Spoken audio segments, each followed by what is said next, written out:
انہوں نے شروع دن سے ہی اس کو سیاسی یعنی رکھا مذہبی کے ساتھ ساتھ، اور وہ جن لوگوں نے اس چیز کی مخالفت کی جماعت میں، جس میں ڈاکٹر اسرار احمد وغیرہ گروپ جو ہے 25 لوگوں کا ماچھی گوٹ کے اجلاس میں جو جماعت سے چلے گئے تو ان کا یہی موقف تھا کہ جماعت کو سیاسی نہیں ہونا چاہیے، لیکن ابے نے اس سے ہمیشہ آخر وقت تک اس سے اختلاف کیا، اور جماعت کو وہ یہی چاہتے تھے کہ وہ کسی طرح اقتدار میں آ کے پورے ملک کا نظام بدل دیں۔ آخر میں جس جگہ تحریک پہنچ گئی تھی اس وقت یعنی تمام یہ ہو گیا تھا کہ یہ معاہدہ ہو جائے گا اور کسی اور چیز کی ضرورت نہیں ہے، لیکن اس وقت آخری دنوں میں بھٹو صاحب نے یعنی بہت دیر سے کوشش کر رہے تھے کہ کسی طرح ہمارے والد سے ان کی ملاقات ہو جائے، لیکن وہ نہ ہو سکی۔ لیکن آخر میں پھر بھٹو صاحب کے ایک پولیس کے ایڈوائزر تھے راؤ رشید، انہوں نے کسی طریقے سے ہمارے والد کو اس بات پہ قائل کر لیا کہ وہ مل لیں۔ وہ میرے نزدیک وہ بہت ہی خطرناک اقدام تھا، لیکن اس کو بھی پھر ہم نے ان کے جانے کے بعد بہت کوشش سے سنبھال لیا، بلکہ رات کو 2 بجے پریس کانفرنس بلا کے اور اس چیز کو واضح کر دیا کہ بھٹو صاحب کے پاس کوئی چارہ نہیں ہے کہ وہ یعنی وزیر اعظم کے عہدے سے مستعفی ہو جائے اور دوبارہ الیکشن کرا دے۔ تو فاروق صاحب بہت شکریہ آپ کے وقت کا۔ آپ کے والد مولانا مودودی کی شخصیت کے بارے میں کچھ بتائیے، ان کی زندگی کے اہم پہلو کیا تھے، بہن بھائیوں میں کس سے زیادہ پیار کرتے تھے؟ ہمارے والد کا بچپن، والد کا بہت ہمارے دادا کا بہت چھوٹی عمر میں انتقال ہو گیا تھا۔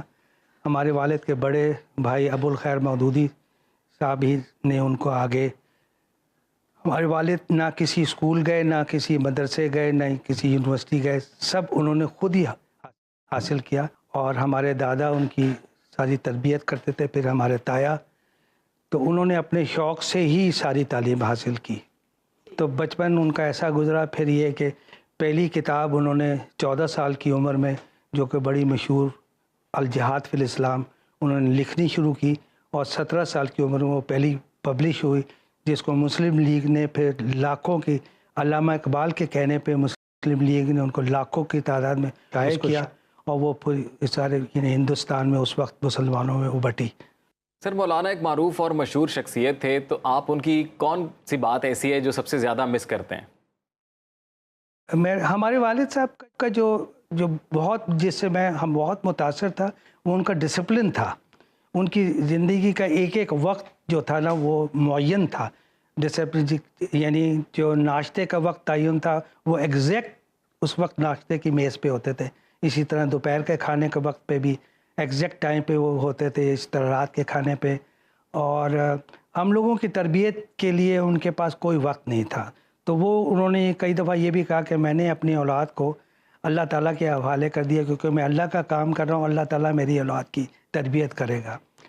تو بہت کم، یا ہم لوگ صرف رات کے کھانے پہ اپنے تمام مشاغل سے فارغ ہونے کے بعد رات کے کھانے پہ جمع ہوتے تھے، اور ہمارے والد صاحب سے اس وقت سب کی گفتگو بھی ہوتی تھی۔ تو جہاں تک مجھے یاد ہے کہ سب سے بڑے یعنی نیچرلی جو ہمارے سب سے بڑے بھائی عمر فاروق مودودی، وہ ابھی حیات ہیں، وہ سب سے چہیتے تھے۔ پھر اس کے بعد میرے ایک بھائی جو ڈاکٹر احمد فاروق، وہ پھر 60s میں امریکہ چلے گئے تھے، وہ وہیں ابھی تک بفلو نیو یارک میں ہیں۔ اس کے بعد میرا چوتھا نمبر تھا، لیکن میں اپنے والد کے بہت قریب، تو سارے انتظامات میں نے سنبھال لیے تھے اپنے والد کی زندگی میں، پبلیکیشن کے بھی اور تمام ملاقاتوں کی، اور سب کچھ یہ میرے ہی ذمے تھا۔ میں ہی اور میری وائف، ہم دونوں یعنی ان کے ساتھ رہتے تھے۔ تو مجھے ایک واقعہ یاد ہے کہ میں ایک دفعہ گورنمنٹ کالج لاہور میں کوئی ڈرامہ تھا، تو اس میں لیٹ وہاں سے نکلا، تو کوئی سواری نہیں ملی، تو نہ میرے پاس سائیکل تھے، نہ کوئی اسکوٹر تھا، نہ کوئی تھا، تو مجھے گورنمنٹ کالج سے اچھرے تک پیدل گیا، تو رات لیٹ ہو گئی تھی، تو اس وقت صرف مجھے ایک دفعہ مار پڑی تھی، وہ بھی ایک بیٹ تھا ان کے پاس، اس سے مجھے 2 دفعہ۔ اس کے بعد میں نہ کبھی لیٹ ہوا اور نہ کبھی نوبت آئی اس چیز کی، اور مجھے نہیں یاد کسی بہن بھائی کو کبھی سختی کی ہو، یا سختی تو وہ کرتے ہی نہیں تھے، لیکن یہ کہ وہ بہت شفقت سے پیش آتے تھے۔ حسین صاحب، مولانا کھانے میں کیا پسند کرتے تھے؟ ان کا کھانا بہت سادہ ہوتا تھا، اور وہ ہمیشہ ان کی یہ عادت تھی کہ ابھی پیٹ کچھ خالی ہوتا تھا تو اٹھ جاتے تھے، بلکہ ان کا طریقہ یہ تھا کہ وہ پہلے دیکھتے تھے کہ کھانے پہ کیا کیا چیزیں ہیں، اگر 2 سالن ہیں، 3 سالن ہیں، تو اس کے حساب سے اگر چاول ہے تو اس کے حساب سے روٹی جو ہے آدھی توڑ دیتے تھے. اور پھر وہ اور دوسرے یہ تھا کہ وہ کبھی کوئی 2 یا 3 چیزیں مکس نہیں کرتے تھے.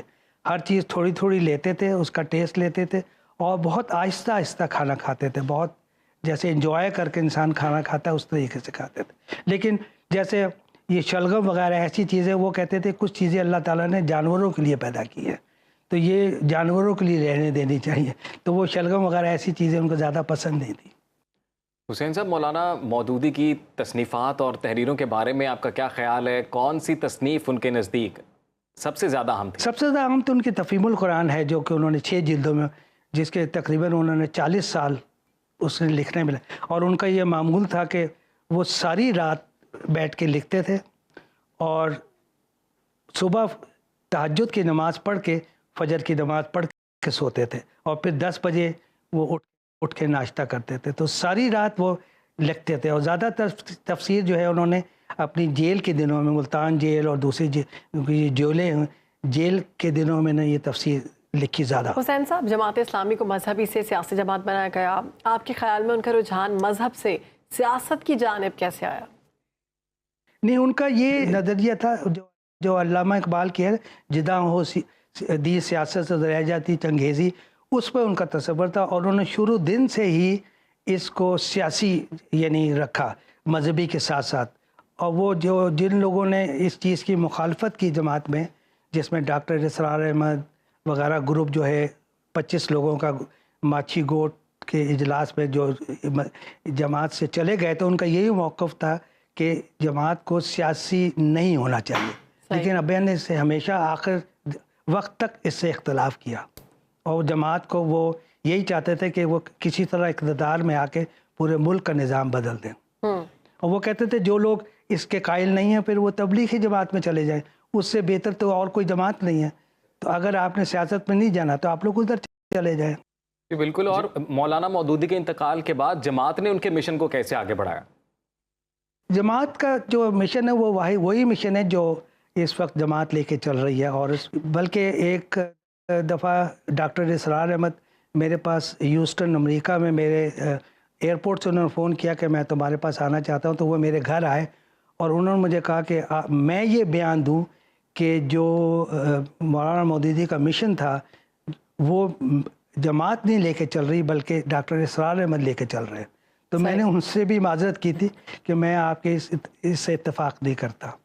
تو جماعت جس راستے پہ وہ صحیح راستہ ہے. گو اس میں بہت لوگوں نے گند پیدا کر دیا جماعت نے, میں ان تمام چیزوں سے اتفاق نہیں کرتا, لیکن بہرحال راستہ وہی ہے. مولانا کی زندگی میں پی این اے کی تحریک ایک اہم سنگ میل رہی ہے. ان دنوں کی اگر ہم بات کریں, کچھ یادیں تازہ کریں, کچھ شیئر کریں ہمارے ساتھ. جب بھٹو صاحب مولانا سے ملاقات کرنے گئے تو ان کی ملاقات ہوئی تو اس میں کیا بات چیت ہوئی تھی ان کی؟ اصل میں آخر میں جس جگہ تحریک پہنچ گئی تھی اس وقت یعنی تمام یہ ہو گیا تھا کہ یہ معاہدہ ہو جائے گا اور کسی اور چیز کی ضرورت نہیں ہے.